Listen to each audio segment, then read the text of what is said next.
What's up, assholes? Today I'm here with the newly released YT Decoy. In this video I'll be giving you guys my first impressions of the bike. I'll have a longer term review coming out on my channel in the coming weeks, but I've been ripping this thing in Bielsko-Biała, Poland. Hope I pronounced that right.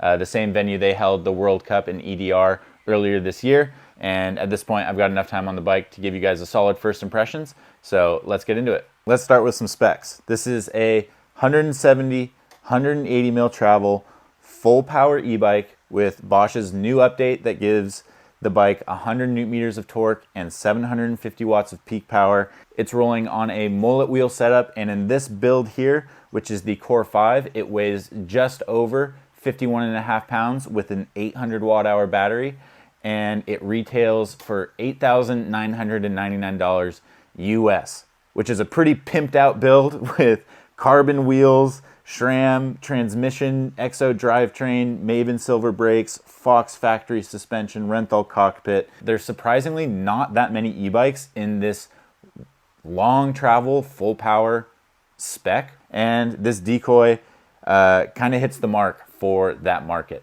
You know, if you're interested in this bike, you're probably just interested in how it descends, so I'll kind of gloss over the climbing stuff. Like, it's got a badass motor, it rips uphill, it gets you to the top. It's got a huge ass battery. Like, yeah, it climbs fine. But really what this bike is about is going downhill.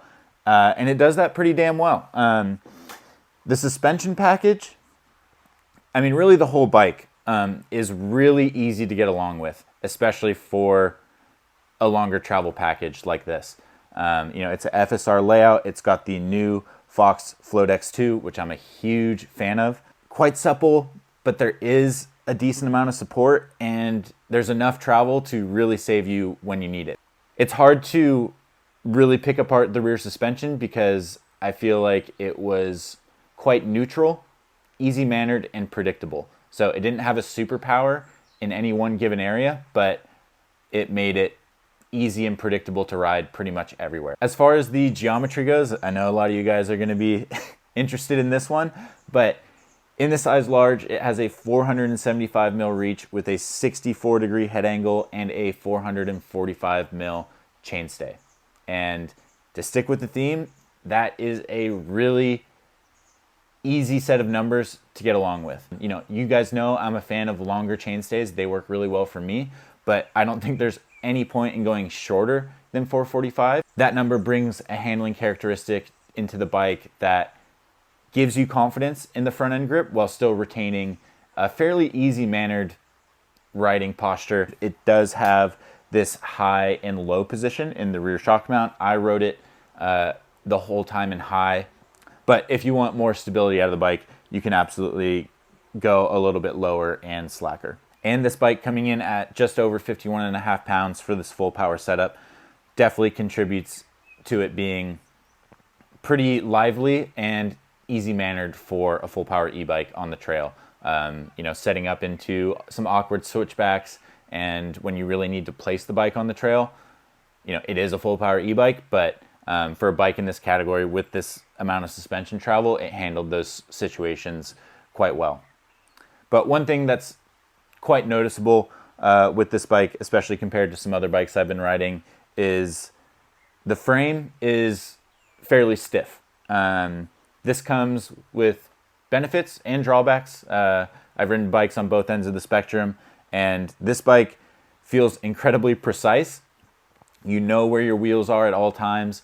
When you're going through big compressions, the bike stays composed, and when you want to get a response out of the bike, it responds quite nicely. And I think that helps with a full power e-bike. If you're wanting something that's a little bit more responsive and playful, you feel really connected, and your energy translates through the bike really well. Where it's not as much of a benefit is on wet, greasy, off-camber routes, stuff like that where you're trying to find traction. The bike tends to deflect a little more, but overall I think it just contributed to a bike that feels really sure-footed on the trail. And the build spec has something to do with that as well. You know, these DT Swiss carbon wheels are on the stiffer side of things, and then maybe my biggest complaint with this whole build are these Handlebars Renthal 35 mil carbon bars. I give them props for going to a 40 mil rise on the bars, but in my experience, these bars were fairly stiff. Might not be an issue for some people. I'm fairly sensitive to that, but I noticed some harshness coming from the bars, and when I swapped them out, I got a little bit more compliance out of the bike. And then another thing that contributed to some harshness earlier on in the testing is my setup with this 38 fork. I had 3 tokens in at the beginning, but towards the end of the testing, I went down to 1 token and went up in pressure to 93.5 psi for an 85-pound rider. And then I was running the compression fairly closed with the rebound a bit faster. And this is the best feeling 38 I've ever ridden with that setup. And I was super happy. And I bet if I had the Renthal bar with that better suspension setup, it probably would have been fine. But having a bit of a harsher fork and a stiff handlebar just meant there was not as much give with the bike. Plus the tire spec, these Continental Cryptotals with the front and rear. With the front, it's the Enduro casing and the super soft compound, and the rear is the downhill casing with the soft compound.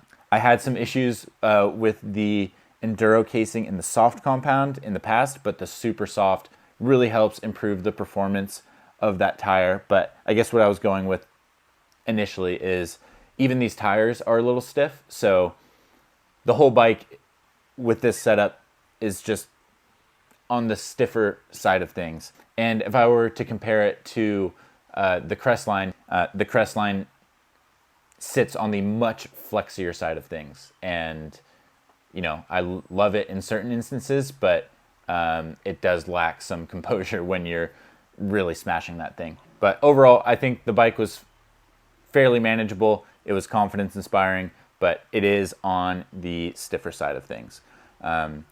I did have to max out my cockpit as far as rise goes.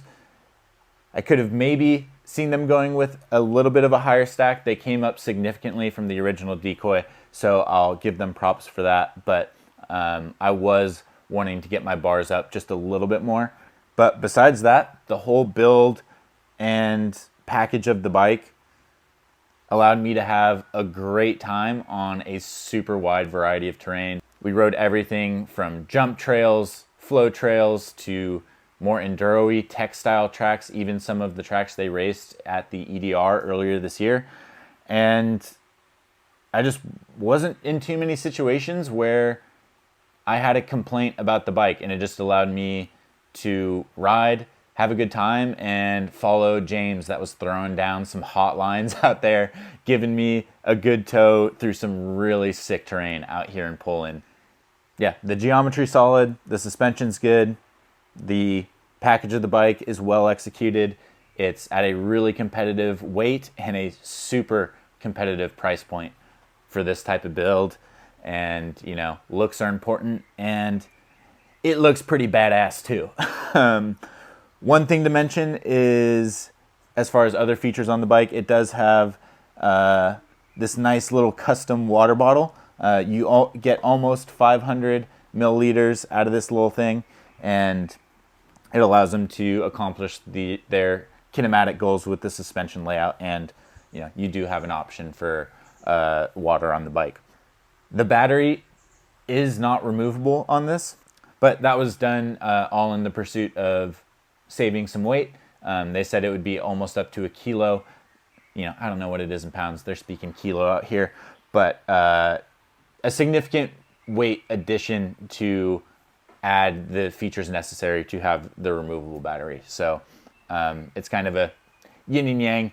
The 800 is quite a hog of battery. You know, riding full days out here, I still didn't manage to drain it.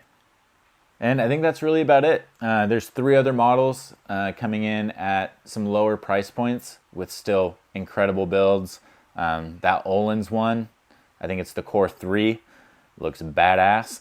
And, you know, YT does it really good with the colors. They're all available in black. The bikes look mean. I'll be getting one of these back home to ride on my home trails and do a little bit of a longer term review with my friend Nick Doman, who will also spend some time on the bike. And I've also recorded the whole process of being at this press camp. This is my first one, so it feels like a bit of a milestone for me and the channel. Kind of feels like I've been working towards this for quite some time.